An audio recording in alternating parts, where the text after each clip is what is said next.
आउसबिल्डिंग contract आने के बाद आपको वीज़ा अप्लाई करना होता है।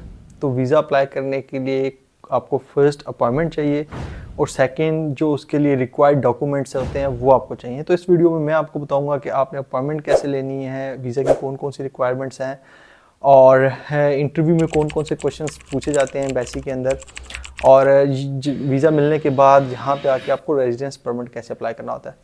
तो मेरा नाम आतिफ जावेद है और हमने हाउस बिल्डिंग सीरीज़ स्टार्ट की हुई है और ये उस सीरीज़ की 5th वीडियो है। पहली वीडियो में हमने देखा ओवरव्यू बात की, फिर एलिजिबिलिटी डॉक्यूमेंट्स की बात की, फिर मैंने आपको बताया कैसे आप अप्लाई कर सकते हैं और इंटरव्यू में क्या पूछा जाता है। तो इस वीडियो में हम वीज़ा के रिलेटेड बात करते हैं। तो सबसे पहले जो इसकी मेन रिक्वायरमेंट है वो दो ही इसकी मेन रिक्वायरमेंट है। एक ब्लॉक अमाउंट, यहाँ पे बहुत एक क्वेश्चन पूछा जाता है कि क्या मुझे ब्लॉक अमाउंट रिक्वायर्ड है। तो अगर आपकी सैलरी जो है वो 934 यूरो पर मंथ से ऊपर है या उतनी है तो आपको ब्लॉक अमाउंट की ज़रूरत नहीं है। लेकिन अगर आपकी सैलरी कम है, फॉर एग्जांपल 800 यूरो है, तो आपका जो डिफरेंस बनेगा, जैसे कि 134 यूरो बनता है पर मंथ का डिफरेंस, अगर हम उसको 12 से मल्टीप्लाई कर लें तो अराउंड 1600 यूरो जो बनती है, ये बैलेंस जो है इसको आपको ब्लॉक अमाउंट देनी पड़ेगी या आपको स्पॉन्सरशिप लेटर चाहिए। स्पॉन्सरशिप लेटर के बारे में अगर आपको कोई इन्फॉर्मेशन चाहिए तो ऊपर आपको लिंक नजर आ रहा होगा। और सेकंड जो इसकी रिक्वायरमेंट है वो जर्मन लैंग्वेज का सर्टिफिकेट है जो कि B1 आपके पास होना चाहिए। फिर आते हैं अपॉइंटमेंट के ऊपर। आप जिस भी कंट्री के अंदर हैं, जो वहाँ पे आपकी जो रेलिवेंट कॉन्सुलेट है या एम्बेसी है जर्मनी की, आपको वहाँ अपॉइंटमेंट अप्लाई करनी होती है उनकी वेबसाइट पे जाके। अपॉइंटमेंट्स में भी दो तरह की अपॉइंटमेंट्स होती हैं, इधर एक फास्ट अप्रूवल अपॉइंटमेंट होती है और एक नॉर्मल अपॉइंटमेंट होती है। तो जो फर्स्ट अप्रूवल अपॉइंटमेंट है वो आपका जो एम्प्लॉयर होता है, जो आपको कॉन्ट्रैक्ट देता है, वो इनिशिएट करता है। इसमें सबसे पहले आपसे पावर ऑफ अटर्नी लेता है एम्प्लॉयर, देन वो रेलिवेंट जो सिटी का फॉरेन ऑफिस होता है उनसे कॉन्टैक्ट करता है और उसको रेलिवेंट डॉक्यूमेंट सबमिट कराता है। देन अगर आपको नीड हो अपनी डिग्री को, क्वालिफिकेशंस को रिकॉग्नाइज कराने की, तो वो होती है, वो आपके केस में नहीं है।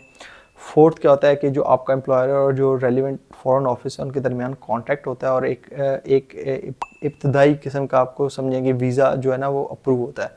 फिर आप क्या करते हैं कि आपने फेडरल एम्प्लॉयमेंट एजेंसी से वो आपकी जो एम्प्लॉयमेंट है वो अप्रूव होती है एंड देन आप एम्बेसी के अंदर या कॉन्सुलेट के अंदर अपनी वीज़ा एप्लीकेशन सबमिट करते हैं। और सेकंड नॉर्मल अपॉइंटमेंट है। अगर आप फॉर एग्जाम्पल इस्लामाबाद एम्बेसी की इस वेबसाइट पे जाएं तो आपको यहाँ पे डिफरेंट जो अपॉइंटमेंट्स हैं उनकी वेटिंग टाइम नज़र आ रहा होगा। ये वेटिंग टाइम कभी बढ़ता भी है, कभी कम भी होता है, कभी कभी 2 वीक्स के अंदर भी आपको अपॉइंटमेंट मिल जाती है। लेकिन अगर आपकी अपॉइंटमेंट नॉर्मल कैटेगरी की है फॉर एग्जांपल, तो आपने वर्क वीज़ा की कैटेगरी में जाके अपॉइंटमेंट बुक करनी है। लेकिन अगर आपकी फास्ट अप्रूवल है या प्री अप्रूवल है तो आपने डिफरेंट वेबसाइट है, इस वेबसाइट पर जाके अपनी अपॉइंटमेंट बुक करनी है। तो आपकी अपॉइंटमेंट बुक होगी। अपॉइंटमेंट बुक करने के बाद आपने क्या करना है कि आपको कुछ डॉक्यूमेंट्स कलेक्ट करने हैं।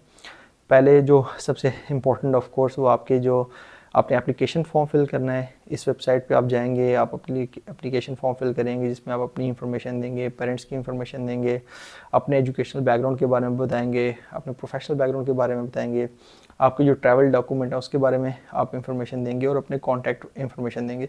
एप्लीकेशन फॉर्म फिल करने के बाद जो बाकी डॉक्यूमेंट्स, उसमें सबसे पहले आपका पासपोर्ट है इंपॉर्टेंट, वो 1 साल के लिए वैलिड होना चाहिए। फिर जर्मन लैंग्वेज सर्टिफिकेट है, वो भी नॉट ओल्डर देन जो है वो 1 ईयर होना चाहिए और ये डिफरेंट इंस्टीट्यूट है और यहाँ से ही अप्रूव होना चाहिए, जैसे कि गोथिया, यहाँ से ही आपको लिया होना चाहिए।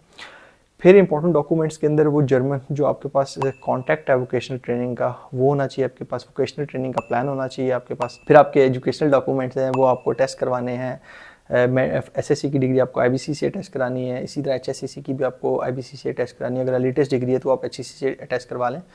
और फिर आपके जो एजुकेशनल, जो आपके प्रोफेशनल डॉक्यूमेंट्स हैं, अगर आपका कोई एक्सपीरियंस है वो भी आपको जमा कराना है। उसके बाद कुछ रिमेनिंग डॉक्यूमेंट्स में है, जैसे कि सीवी होगी, एप्लीकेशन फ़ी होगी, 75 यूरो एप्लीकेशन फ़ी होती है, और एप्लीकेशन डिक्लेरेशन फॉर्म हो गया, ठीक है, और अपॉइंटमेंट कन्फर्मेशन। ये कुछ डॉक्यूमेंट्स होते हैं जो आपको लेके जाने हैं।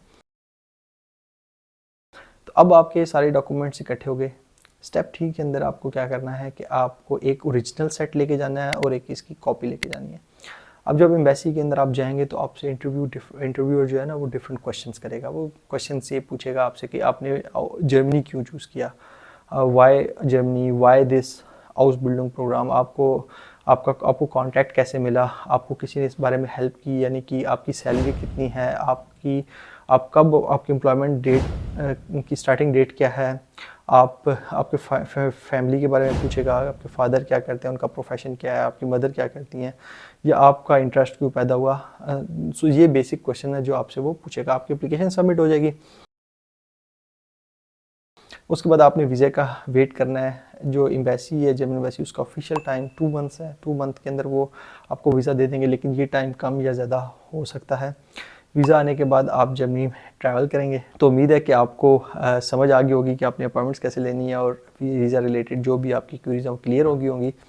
नेक्स्ट वीडियो में हम देखते हैं कि जब आप जर्मनी आ जाते हैं तो आपकी लिविंग कॉस्ट क्या होती है, आपकी अर्निंग्स क्या होती हैं, आप फ्यूचर में हाउस बिल्डिंग के बाद क्या कर सकते हैं, and last but not least आपको पीआर कब मिलेगी, नेशनलिटी कब मिलेगी। तो अगर आपने अभी तक चैनल सब्सक्राइब नहीं किया तो चैनल सब्सक्राइब कर लें, and see you in next video.